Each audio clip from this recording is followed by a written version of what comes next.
بالله من الشيطان الرجيم. بسم الله الرحمن الرحيم. والمحصنات من النساء إلا ما ملكت أيمانكم كتاب الله عليكم وأحل لكم ما وراء ذلكم أن تبتغوا بأموالكم محصنين غير مسافحين، فما استمتعتم به منهن فآتوهن أجورهن فريضة، ولا جناح عليكم فيما تراضيتم به من بعد الفريضة، إن الله كان عليما حكيما. ومن لم يستطع منكم طولا أن ينكح المحصنات المؤمنات فمما ملكت أيمانكم من فتياتكم المؤمنات، والله أعلم بإيمانكم بعضكم من بعض، فانكحوهن بإذن أهلهن وآتوهن أجورهن بالمعروف محصنات غير مصافحات ولا متخذات أخدان، فإذا أحصن فإن أتين بفاحشة فعليهن نصف ما على المحصنات من العذاب، ذلك لمن خشي العنة منكم وأن تصبروا خير لكم والله غفور رحيم.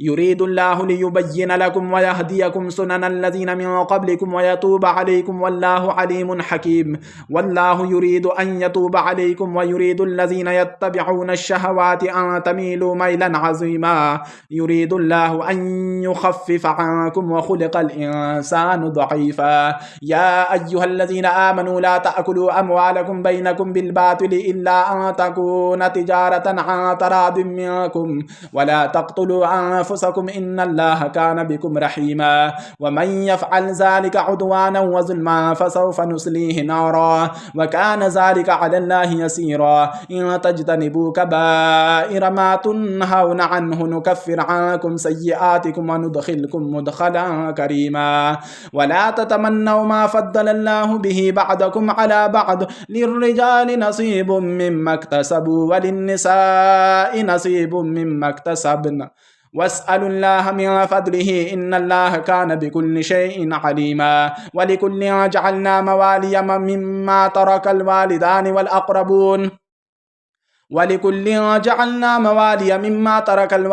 والأقربون والذين عقدت أيمانكم فآتوهم نصيبهم إن الله كان على كل شيء شهيدا. الرجال قوامون على النساء بما فضل الله بعضهم على بعض وبما أنفقوا من أموالهم، فالصالحات قانتات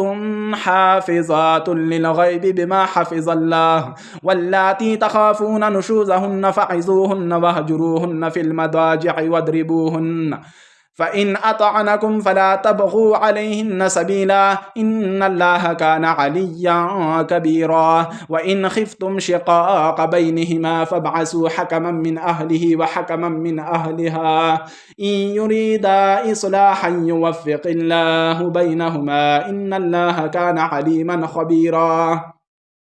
واعبدوا الله ولا تشركوا به شيئا وبالوالدين إحسانا وبذي القربى واليتامى والمساكين والجار ذي القربى والجار الجنب والصاحب بالجنب وابن السبيل وما ملكت أيمانكم إن الله لا يحب ما كان مختالا فخورا. الذين يبخلون ويأمرون الناس بالبخل ويكتمون ما آتاهم الله من فضله وأعتدنا للكافرين عذابا مهينا. والذين ينفقون أموالهم رئاء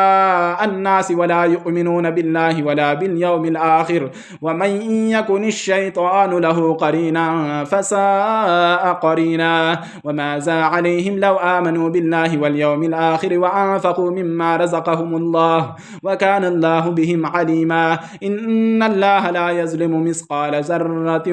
وإن تك حسنة يضاعفها ويؤت من لدنه أجرا عظيما. فكيف إذا جئنا من كل أمة بشهيد وجئنا بك على هؤلاء شهيدا. يومئذ يود الذين كفروا وعصوا الرسول لو تسوى بهم الأرض ولا يكتمون الله حديثا. يا أيها الذين آمنوا لا تقربوا الصلاة وأنتم سكارى حتى تعلموا ما تقولون ما تقولون ولا جنبا إلا عابري سبيل حتى تغتسلوا وإن كنتم مرضى أو على سفر أو جاء أحد منكم من الغائط أو لامستم النساء فلم تجدوا ماء فتيمموا صعيدا طيبا فامسحوا بوجوهكم وأيديكم إن الله كان عفوا غفورا ألم تر إلى الذين أوتوا نصيبا من الكتاب يشترون الضلالة ويريدون أن تضلوا السبيل والله أعلم بأعدائكم وكفى بالله وليا وكفى بالله نصيرا من الذين هادوا يحرفون الكلم عن مواضعه ويقولون سمعنا وعصينا واسمع غير مسمع وراعنا ليا بألسنتهم وطعنا في الدين ولو أنهم قالوا سمعنا وأطعنا واسمع وانظرنا لكان خيرا لهم وأقوم ولكن لعنهم الله بكفرهم فلا يؤمنون إلا قليلا يا أيها الذين أوتوا الكتاب آمنوا بما نزلنا مصدقا لما معكم من قبل أن نطمس وجوها فنردها على أدبارها أو نلعنهم كما لعنا أصحاب السبت وكان أمر الله مفعولا إن الله لا يغفر أن يشرك به ويغفر ما دون ذلك لمن يشاء ومن يشرك بالله فقد افترى إثما عظيما ألم تر إلى الذين يزكون أنفسهم بل الله يزكي من يشاء ولا يظلمون فتيلا وانظر كيف يفترون على الله الكذب وكفى به إثما مبينا ألم تر إلى الذين أوتوا نصيبا من الكتاب يؤمنون بالجبت والطاغوت ويقولون الذين كفروا هؤلاء أهدى من الذين آمنوا سبيلا أولئك الذين لعنهم الله ومن يلعن الله فلا تجد له نصيرا أم لهم نصيب من الملك فإذا لا يؤتون الناس نقيرا أم يحسدون الناس على ما آتاهم الله من فضله فقد آتينا آل إبراهيم الكتاب والحكمة وآتيناهم ملكا عظيما فمنهم من آمن به ومنهم من صد عنه وكفى بجهنم سعيرا إن الذين كفروا بآياتنا سوف نصليهم نارا كلما نضجت جلودهم بدلناهم جلودا غيرها ليذوقوا العذاب إن الله كان عزيزا حكيما والذين آمنوا وعملوا الصالحات سندخلهم جنات تجري من تحتها الأنهار خالدين فيها أبدا لهم فيها أزواج مطهرة وندخلهم ظلا ظليلا إن الله يأمركم أن تؤدوا الأمانات إلى أهلها وإذا حكمتم بين الناس أن تحكموا بالعدل إن الله نعم ما يعظكم به إن الله كان سميعا بصيرا يا أيها الذين آمنوا أطيعوا الله وأطيعوا الرسول وأولي الأمر منكم فإن تنازعتم في شيء فردوه إلى الله والرسول إن كنتم تؤمنون بالله واليوم الآخر ذلك خير وأحسن تأويلا ألم تر إلى الذين يزعمون أنهم آمنوا بما أنزل إليك وما أنزل من قبلك يريدون أن يتحاكموا إلى الطاغوت وقد أمروا أن يكفروا به ويريد الشيطان أن يضلهم ضلالا بعيدا وإذا قيل لهم تعالوا إلى ما أنزل الله وإلى الرسول رأيت المنافقين يصدون عنك صدودا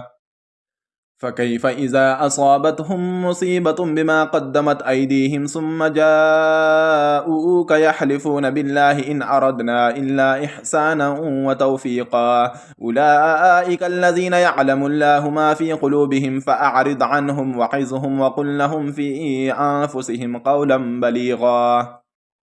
وما أرسلنا من رسول إلا ليطاع بإذن الله ولو أنهم إذ ظلموا أنفسهم جاءوك فاستغفروا الله واستغفر لهم الرسول لوجدوا الله توابا رحيما فلا وربك لا يؤمنون حتى يحكموك فيما شجر بينهم ثم لا يجدوا في أنفسهم حرجا مما قضيت ويسلموا تسليما ولو أنا كتبنا عليهم أن اقتلوا أنفسكم أو اخرجوا أخرجوا من دياركم ما فعلوه إلا قليل منهم ولو أنهم فعلوا ما يوعظون به لكان خيرا لهم وأشد تثبيتا وإذا لآتيناهم من لدنا أجرا عظيما ولهديناهم صراطا مستقيما ومن يطع الله والرسول فأولئك مع الذين أنعم الله عليهم من النبيين والصديقين والشهداء والصالحين وحسن أولئك رفيقا ذلك الفضل من الله وكفى بالله عليما يا أيها الذين آمنوا خذوا حذركم فانفروا ثبات أو انفروا جميعا وإن منكم لمن ليبطئن فإن أصابتكم مصيبة قال قد أنعم الله علي إذ لم أكن معهم شهيدا ولئن أصابكم فضل من الله ليقولن كأن لم تكن بينكم وبينه مودة يا ليتني كنت معهم فأفوز فوزا عظيما فليقاتل في سبيل الله الذين يشرون الحياة الدنيا بالآخرة ومن يقاتل في سبيل الله فيقتل أو يغلب فسوف نؤتيه أجرا عظيما وما لكم لا تقاتلون في سبيل الله والمستضعفين من الرجال والنساء والولدان الذين يقولون ربنا أخرجنا من هذه القرية الظالم أهلها واجعل لنا من لدنك وليا واجعل لنا من لدنك نصيرا الذين آمنوا يقاتلون في سبيل الله والذين كفروا يقاتلون في سبيل الطاغوت فقاتلوا أولياء الشيطان إن كيد الشيطان كان ضعيفا ألم تر إلى الذين قيل لهم كفوا أيديكم وأقيموا الصلاة وآتوا الزكاة فلما كتب عليهم القتال إذا فريق منهم يخشون الناس كخشية الله أو أشد خشية وقالوا ربنا لما كتبت علينا القتال لولا أخرتنا إلى أجل قريب قل متاع الدنيا قليل والآخرة خير لمن اتقى ولا تظلمون فتيلا أينما تكونوا يدرككم الموت ولو كنتم في بروج مشيدة وإن تصبهم حسنة يقولوا هذه من عند الله وإن تصبهم سيئة يقولوا هذه من عندك قل كل من عند الله فما لهؤلاء القوم لا يكادون يفقهون حديثا ما أصابك من حسنة فمن الله وما أصابك من سيئة فمن نفسك وأرسلناك للناس رسولا وكفى بالله شهيدا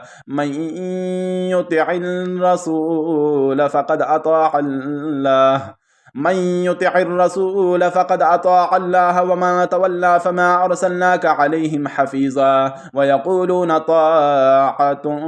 فإذا برزوا من عندك بيت طائفة منهم غير الذي تقول والله يكتب ما يبيتون فأعرض عنهم وتوكل على الله وكفى بالله وكيلا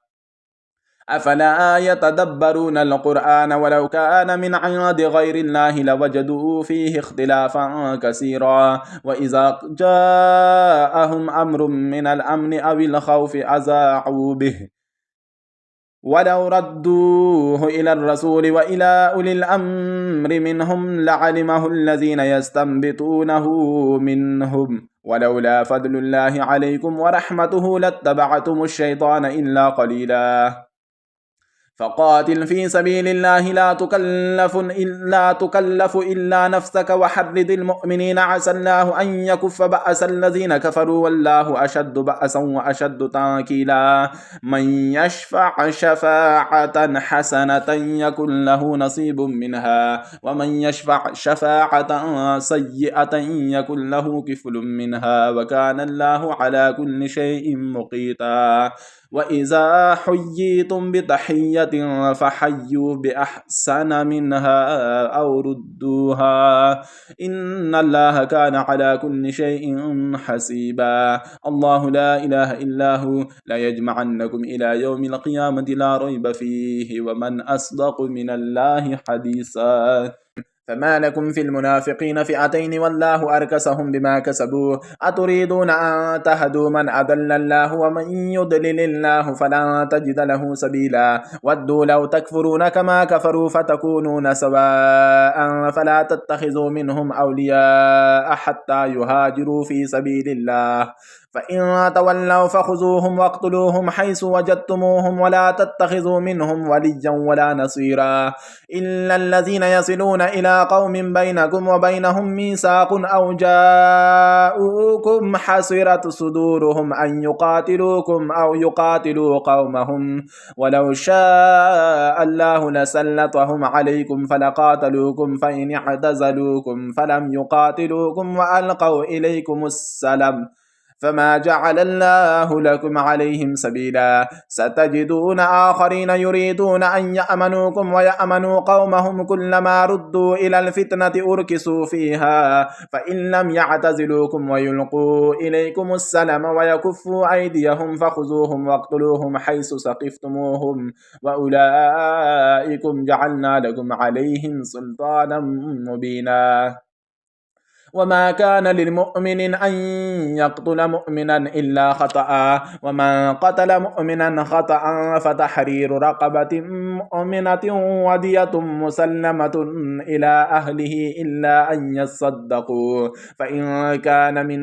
قوم عدو لكم وهو مؤمن فتحرير رقبة مؤمنة وإن كان من قوم بينكم وبينهم ميثاق فدية مسلمة إلى أهله وتحرير رقبة مؤمنة فمن لم يجد فصيام شهرين متتابعين توبة من الله وكان الله عليما حكيما ومن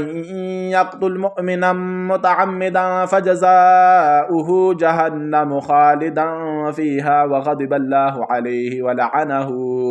ولعنه وأعد له عذابا عظيما يا أيها الذين آمنوا إذا ضربتم في سبيل الله فتبينوا ولا تقولوا لمن ألقى إليكم السلام لست مؤمنا تبتغون عرض الحياة الدنيا فعند الله مغانم كثيرة كذلك كنتم من قبل فمن الله عليكم فتبينوا إن الله كان بما تعملون خبيرا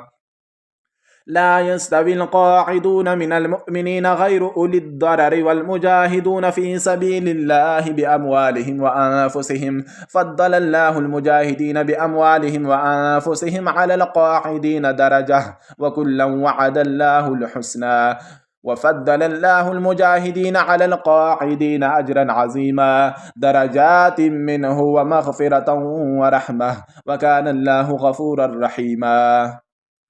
إن الذين توفاهم الملائكة ظالمي أنفسهم قالوا فيم كنتم قالوا كنا مستضعفين في الأرض قالوا ألم تكن أرض الله واسعة فتهاجروا فيها فأولئك مأواهم جهنم وساءت مصيرا إلا المستضعفين من الرجال والنساء والولدان لا يستطيعون حيلة ولا يهتدون سبيلا فأولئك عسى الله أن يعفو عنهم وكان الله عفوا غفورا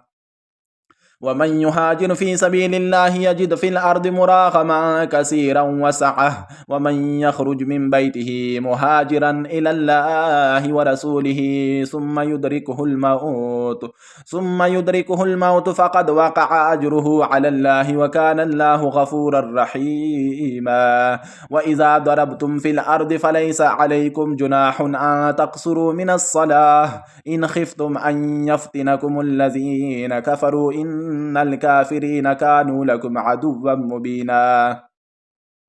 وإذا كنت فيهم فأقمت لهم الصلاة فلتقم طائفة منهم معك وليأخذوا أسلحتهم فإذا سجدوا فليكونوا من ورائكم ولتأت طائفة أخرى لم يصلوا فليصلوا معك وليأخذوا حذرهم وأسلحتهم ود الذين كفروا لو تغفلون عن أسلحتكم وأمتعتكم فيميلون عليكم ميلة واحدة ولا جناح عليكم إن كان بكم أذى من مطر أو كنتم مرضى أن تضعوا أسلحتكم وخذوا حذركم إن الله أعد للكافرين عذابا مهينا فإذا قضيتم الصلاة فاذكروا الله قياما وقعودا وعلى جنوبكم فإذا اطمأننتم فأقيموا الصلاة إن الصلاة كانت على المؤمنين كتابا موقوتا ولا تهنوا في ابتغاء القوم إن تكونوا تعلمون فإنهم يعلمون كما تعلمون وترجون من الله ما لا يرجون وكان الله عليما حكيما إنا أنزلنا إليك الكتاب بالحق لتحكم بين الناس بما أراك الله ولا تكن للخائنين خصيما واستغفر الله إن الله كان غفورا رحيما ولا تجادل عن الذين يختانون أنفسهم إن الله لا يحب من كان خوانا أثيما يستخفون من الناس ولا يستخفون من الله وهو معهم إذ يبيتون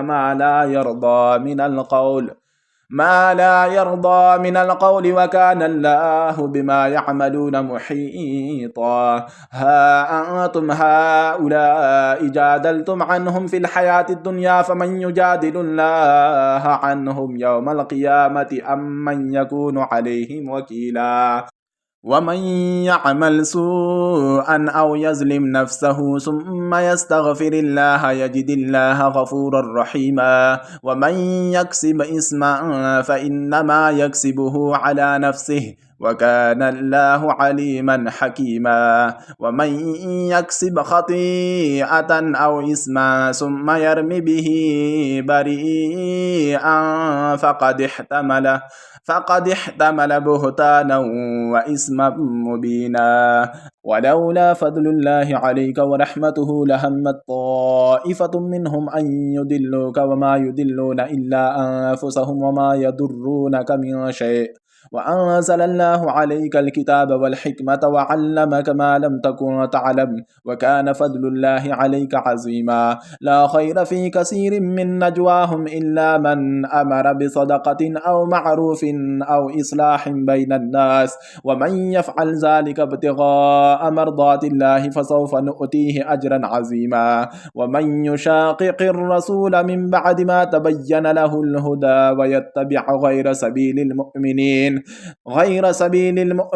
نوله ما تولى ونسله جهنم وساءت مصيرا إن الله لا يغفر أن يشرك به ويغفر ما دون ذلك لمن يشاء ومن يشرك بالله فقد ضل ضلالا بعيدا إن يدعون من دونه إلا إناثا وإن يدعون إلا شيطانا مريدا لعنه الله وقال لأتخذن من عبادك نصيبا مفرودا ولأضلنهم ولأمنينهم ولآمرنهم فليبتكن آذان الأنعام ولآمرنهم فليغيرن خلق الله ومن يتخذ الشيطان وليا من دون الله فقد خسر خسرانا مبينا يعدهم ويمنيهم وما يعدهم الشيطان إلا غرورا أولئك مأواهم جهنم ولا يجدون عنها محيصا والذين آمنوا وعملوا الصالحات سندخلهم جنات تجري من تحتها الأنهار خالدين فيها أبدا وعد الله حقا ومن أصدق من الله قيلا ليس بأمانيكم ولا أماني أهل الكتاب من يعمل سوءا يجز به ولا يجد له من دون الله وليا ولا نصيرا ومن يعمل من الصالحات من ذكر أو أنثى وهو مؤمن فأولئك يدخلون الجنة ولا يظلمون نقيرا ومن أحسن دينا ممن أسلم وجهه لله وهو محسن واتبع ملة إبراهيم حنيفا واتخذ الله إبراهيم خليلا ولله ما في السماوات وما في الأرض وكان الله بكل شيء محيطا ويستفتونك في النساء قل الله يفتيكم فيهن وما يتلى عليكم في الكتاب في يتامى النساء اللاتي لا تؤتونهن ما كتب لهن وترغبون أن تنكحوهن والمستضعفين من الولدان وأن تقوموا لليتامى بالقسط وما تفعلوا من خير فإن الله كان به عليما وإن امرأة خافت من بعلها نشوزا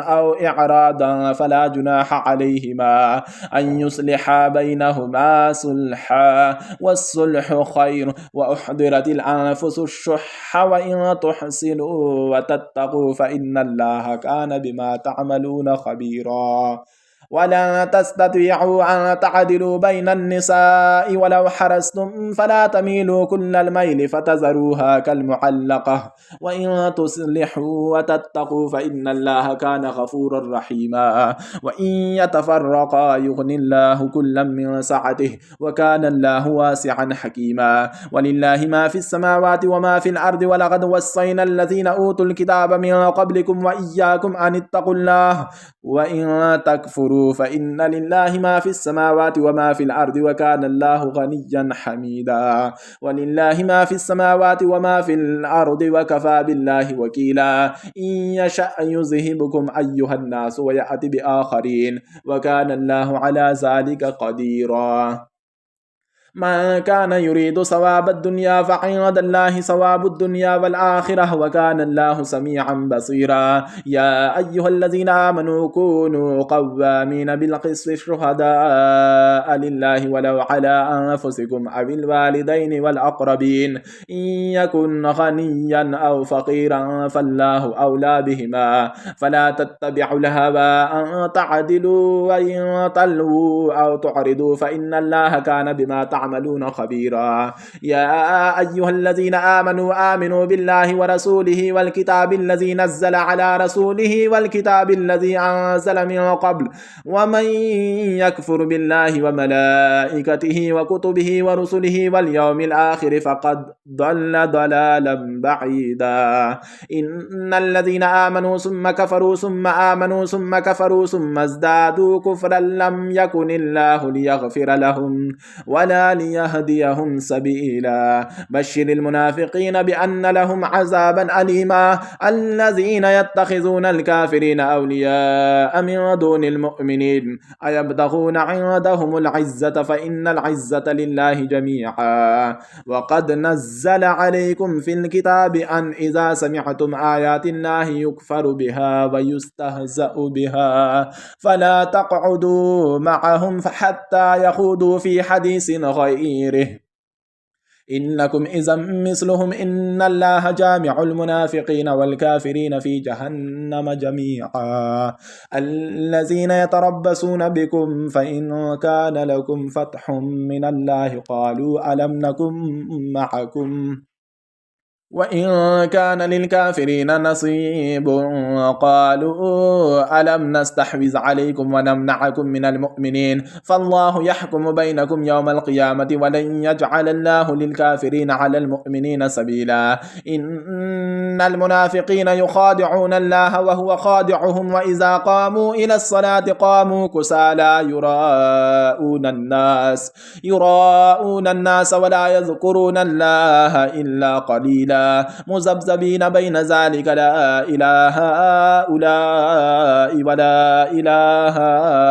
هؤلاء ومن يضلل الله فلا تجد له سبيلا يا أيها الذين آمنوا لا تتخذوا الكافرين أولياء من دون المؤمنين أتريدون أن تجعلوا لله عليكم سلطانا مبينا إن المنافقين في الدرك الأسفل من النار ولن تجد لهم نصيرا إن الذين تابوا وأصلحوا واعتصموا بالله وأخلصوا دينهم لله فأولئك مع المؤمنين وسوف يؤتي الله المؤمنين أجرا عظيما ما يفعل الله بعذابكم إن شكرتم وآمنتم وكان الله شاكرا عليما صدق الله العظيم.